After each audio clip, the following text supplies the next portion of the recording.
السلام علیکم جی، Ehsan Abbasi mission and tourism club کی طرف سے اس وقت آپ کو کیل سے براہ راست اپڈیٹ دیتا چلوں کہ مری میں برف نہیں تھی تو ہم نے رخ کیا کشمیر کا۔ یہ بات ساتھ ہیں ارون بھائی کے جو ہے وجہ سے آج ہم کشمیر آئے ہیں۔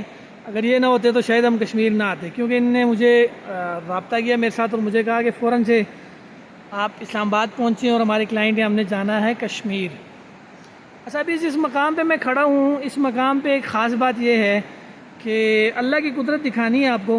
سب سے پہلے تو یہ دیکھیں کہ پہاڑوں پر برف باری موجود ہے۔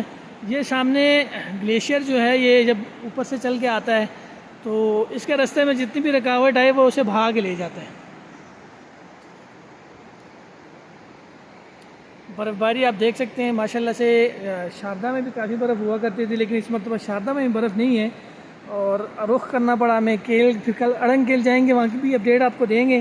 اڑنگ کیل میں برف باری کا سنا ہے کہ تقریباً 2 سے 3 فٹ کے درمیان ہے۔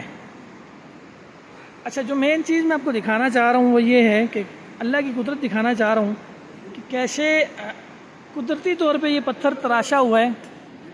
آپ اس میں دیکھ سکتے ہیں کہ مکمل طور پر چہرہ جو ہے وہ دکھائی دیتا ہے۔ اب میں اس پہ دیکھنے والے کو سمجھ آ جائے گی کہ باقاعدہ طور پہ ناک بنا ہوا ہے، اونٹ بنے ہوئے ہیں اور پوری انسانی شکل جو ہے یہ قدرتی طور پر بنی ہوئی ہے۔